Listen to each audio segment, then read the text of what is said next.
The Chicago Bears must fire Matt Eberflus. Am I overreacting? Not immediately. Again, so let me be clear. And I don't think they need to fire him like immediately. No. But at the end of this season, no, I don't think you're I overreacting. think, But Hunter, lay it on the Bears fans, okay, lay it on me. What's the reasoning? I'm going to just rant a little bit, okay? So I don't think firing him in the middle of the season actually does anything productive, especially with the rookie QB. I think you wait till the end of the year. Honestly, this should have been done last year. This is something we all know was going to happen.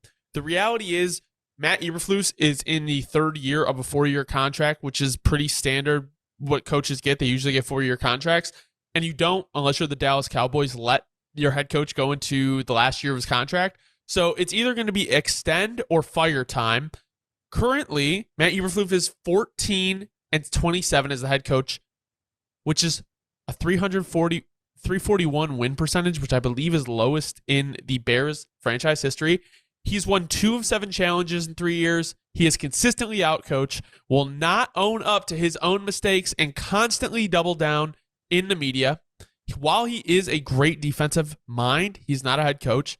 He fumbles over and over and over again in big moments. They have not won an away game since week 12 of 2023.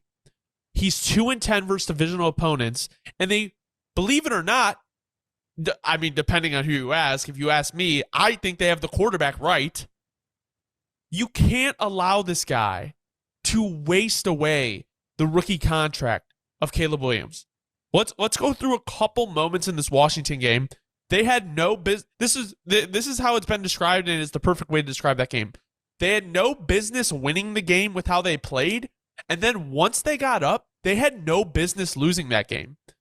The handoff to the lineman on the 1-yard line to go up and to get that play call in your headset, and for the head coach to go, yeah, let's run that with the game on the line, instead of saying, no, let's give it to our running back. That's what you need in a head coach. You need a head coach to make those decisions. 2, this has been argued. I think it's important. You don't give up those yards before the Hail Mary. You don't give up the yards on the Hail Mary.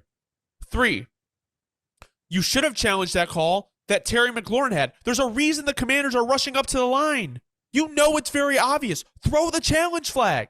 You left. You ended the game with 3 timeouts. You had plenty time. Like, you have called horrible challenges. That one was, I don't want to say obvious, but at least would have been reasonable for you to throw the flag. Finally, on the Hail Mary play, you see your guy, or maybe you don't, but there has to be someone in your ear saying, call a timeout, call a timeout. Like, in the press conference, he said that play before the Hail Mary did not happen. You got blown out after having a huge lead. I don't want to say blown out. You blew a huge lead against the Broncos. You lost to Cleveland late. Like, there are so many moments where Matt Eberflus has fumbled when the moment has been too big, and it is ridiculous. And the issue is, Dobbs, yes, you're a young head coach. You're going to make mistakes. You were vastly outcoached by an inferior team. Dan Quinn is a much better head coach than Matt Eberflus is. You are in one of the toughest divisions in football, and you are the worst head coach. As an organization, how do you look at that and say, yeah, we're going to win like this? It's not going to work. It's not going to work. Shane Waldron, he's not absolved of all blame, but I do put this more on Matt Eberflus. It is his position to say, no, we're not running that play. And at the end of the day, we knew what this season was going to be with Matt Eberflus. And I would argue, even if you make the wild card and Ben Johnson walks on your door and says, I want to be the head coach, you have to fire him. Time and time again, Matt Eberflus has shown you that he cannot be the guy. And yes, we don't know what Ben Johnson would be as a head coach. We don't. The reality is you're going to develop the quarterback that can be here for the next 10 to 15 years. So even if you get the offense right, the defense stinks, you have a guy that can move coach to coach. Do I think that they're necessarily ruining Caleb's development? No. But when you look at these decisions that they're making in game, how do you not process that and think, well, maybe this is happening every day at practice. Maybe that these decisions that they're making in game are leaning over into practice because there's no way he's just flipping a switch when it comes to game time. Like, the reality is something is not right here, and nobody can watch the games and say that he doesn't get out coached consistently he is outcoached. And I was listening to 670 Score today, and they were talking about their bum slayers. They beat up on bad teams, and they can't win on the road. They stink. They stink when they're put into any kind of struggle, and I don't think it's a talent issue. I really don't think it's a talent issue. This roster is good. This roster is good. It is 100% a coaching issue, and you cannot. Ryan Poles has done a great job, but there has been also some galaxy brain moments where it's like, okay, why do that?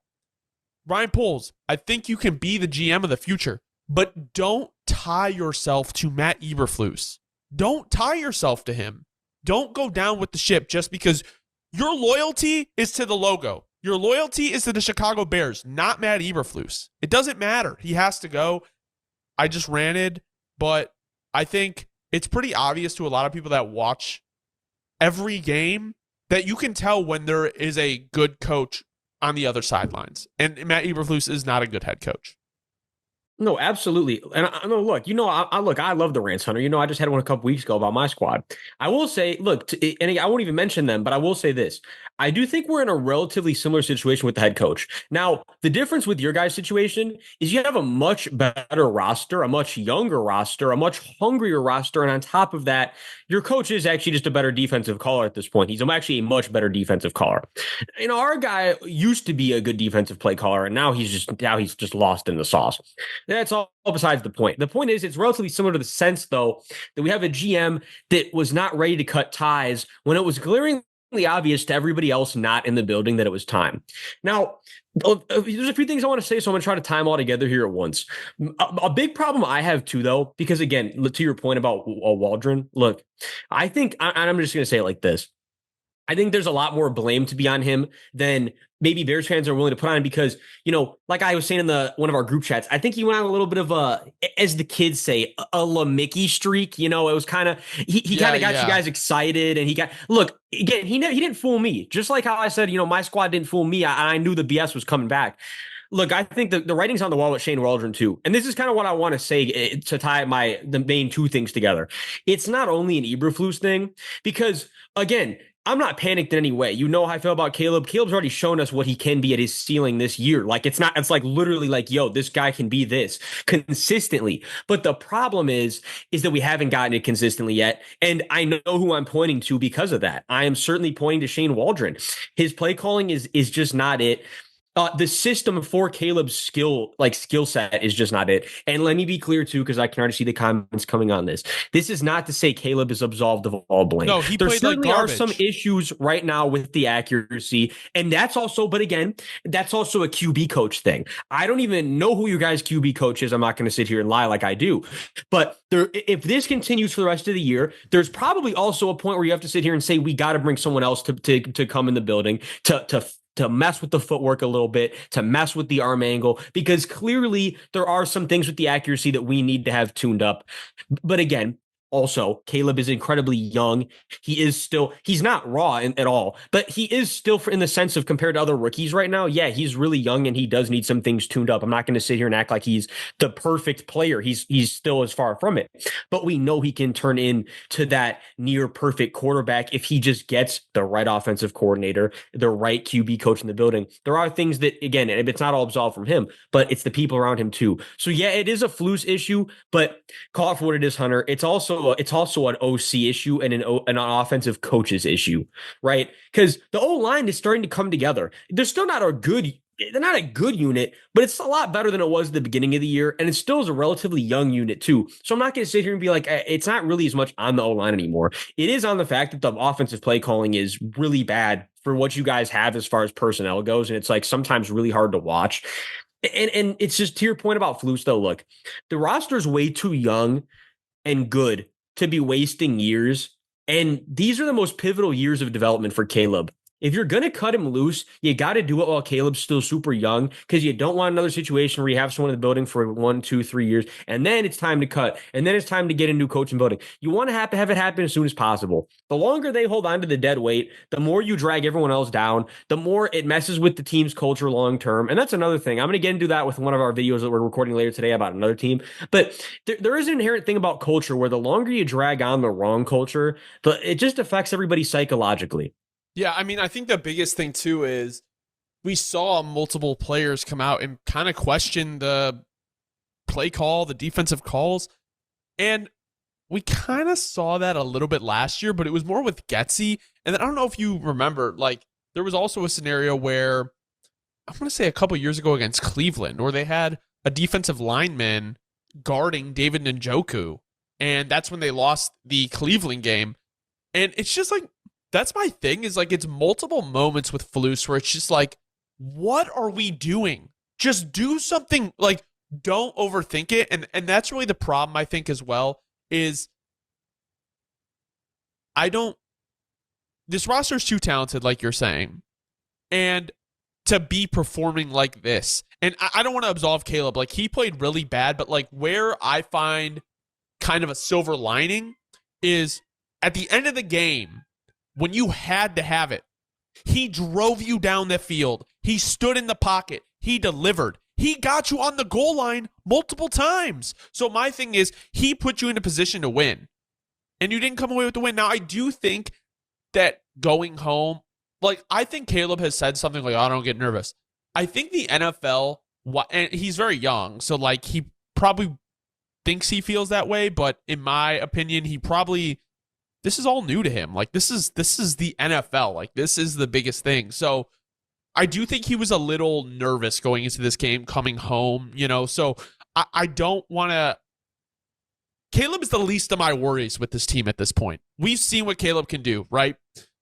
And the O-line, very, very beat up. That's another thing is Doug Kramer was playing guard. Like, Doug Kramer, like, doesn't play. Like, he was filling in a guard, and then they made him play fullback. Like, it's not like you're bringing him off the bench, and that's his one thing he's focused on. Like, he's playing guard. You had Kieran Amagaji, who's a third-round pick from Yale. Like, once Braxton Jones, it's so funny because a lot of people hate on Braxton Jones, but once you saw him not in the game, you really started to understand, like, how decent of a player he is. I think my main thing, though, Dobbs, is, like, you can't, at least in the media, like, Tyreek Stevenson, what he did, like, he needs to be held accountable. And, like, Flus has never really held players accountable. And I know you want players to police themselves, but, like, don't you want your coach to make a statement that you kind of run things? Like, yeah, no, like, this is what we're doing, guys. Like, I really do believe that, like, the reality is you can't keep Flus because outside of being a defensive coordinator, like, what edge does he bring your team? No, I was going to say, I'm glad you brought that up because that was what I was going to bring up next. I was just waiting for a good transition point here. Look, this is the bottom line, 200. This is kind of the problem. And again, I want to make it clear to everyone listening. This is not only a Bears issue. It's an issue around the league right now. This is a kind of a side rant, but it's very true. And it is what is, and I say this a lot, and I want to be clear about why I say it. The football, to an extent, it's more of an NFL issue than anything else. It is a thing in college too. I would say it's not as bad. In the NFL, we have gotten to this really, really ugly point where, and it's for a lot of reasons, but I think more than anything else, it's how much you're paying these guys. It's how many endorsements they're getting from the side. Like, there's not a lot of just accountability in general nowadays in the league. Like, and I mean this, you go back and watch football, because people might, he's cap. No, I'm not. I'm a football historian. I love watching old football. I obviously watch every week still to this day, but you go back and watch old football. Like, it is a completely different game than what we see nowadays. Like, these dudes are out here. It's like you miss a tackle, nobody cares. You miss multiple tackles a game, no one cares. You taunt the other team consistently. Your own teammates don't even say anything. You're getting flagged 15 yards. Like, you go back and watch the old. These dudes would be throwing their own teammates to the ground over if they did something to the point where they were hurting the team. You would be getting chewed out of the game by your coach within the same game doing something like that to hurt your team. And to your your point now, Hunter, it's like, it's all just roses and peaches, it's all just, let's just all be buddies and let's just, he made a mistake. He'll get over it. No, that's why that I've always said that Belichick is the GOAT. Belichick's the GOAT because you'd be seeing dudes get benched for shit you didn't even know what happened. It was like, no, that shit happened at practice. I don't give a fuck. He's going to learn today. See how that works? Is with these coaches nowadays, it's like, well, he'll learn eventually, but see, Hunter, eventually never comes. It's kind of the saying, tomorrow never comes. You ever heard that where I'm going to do it? It never comes. It's kind of like, that's going to say anything with coaching. Like, well, it'll happen eventually. No, if you don't make it happen now, they're not learning a lesson, especially with how much these dudes are getting paid nowadays. Like, you had to do it back when dudes were making $1 million or less a year. You think when dudes are making 4 or 5 plus off the rookie contract a year that you don't have to start enforcing standards consistently? It's a joke to me, Hunter, like how soft that the average coach has gotten. It is truly a player ran league nowadays. And to your point, as a head coach, your only job, I'm going to bring up something that I heard on Bill Belichick's podcast and his YouTube show, if anyone knows what I'm talking about. It's a great show. The other day, where he was talking about when you're a head coach, your only job is to be the head coach. Too many head coaches worry about doing this and this. Your job is to be the head coach. You're not responsible for what players come in. You're not responsible for what players go out. You're not responsible for what the offense coordinator and defense coordinator is doing besides how much you're willing to implement yourself into it. Your job is to coach the players that you have. That is your job, is to hold them accountable and to set a standard every single week. And when you're failing the one job you have, it is not only an indictment on yourself, but it's also an indictment on the team's process and how everything is being handled around you, which is why it's a red flag. And to your point about, look, man, Poles has one more year to show that he's willing to set the standard and culture. Because if he doesn't, it speaks to the whole organization. That's what I'm actually going to finish it off with, right? So, Poles, right? I think, okay, the reason you sit Tyreek Stevenson, right, is because when Tyreek wants a new contract and they're like, well, I started 17 games, I played 17, like I'm available every game, right? Well, he missed some games for injury, but you know what I'm saying? Like, you show that you started 17 games, you show that you played 17 games, you're worth more because you're available. The reality is that's affecting the guy's pay. And I'm not saying I don't want the guy to get paid. It's the point of like your actions have to have consequences, especially when the fact of they're losing, like some players are not going to want to be there if they continue to lose. And the reality is, yes, okay, great. Eberflus has called a great defense. When did they become good? When they traded a second-round pick for Montez Sweat and paid him $28 million. This team is not like he's raising up talent on the defense like Dan Quinn is doing with Washington. They have a ton of talent. It's not like he's raising up the talent of these bums. Like, they have an incredibly talented secondary, one of the best linebacking cores in the league, and their defensive coordinator has their defensive line playing like fucking so much better than the talent that they have on the line. So my thing is, it's not like you're coaching like scrubs and making them play at an all-pro talent. You have a very talented defense. Now, that has been put together by Ryan Poles. The reality is Ryan Poles has to set the standard. He told us he's going to break the cycle. He knows what the cycle is of the Bears. They don't want to run it back with the same head coach and a rookie quarterback. Like, that's not what they want, but they feel different about it this time. First of all, you're not special, Ryan Poles. The reality is everyone will look in the mirror and be like, you know what, I can do it differently. But there's a reason that it hasn't worked. And guess what? It's Trent, and I really hope he does not double down on this decision and rides with Flus into next year off continuity, because at that point you're going to kill your own career as a GM. So my thing is, Poles, you must go get an offensive-minded head coach. If the defense suffers, so be it. If you develop the quarterback, he will be around for 15 to 20 years.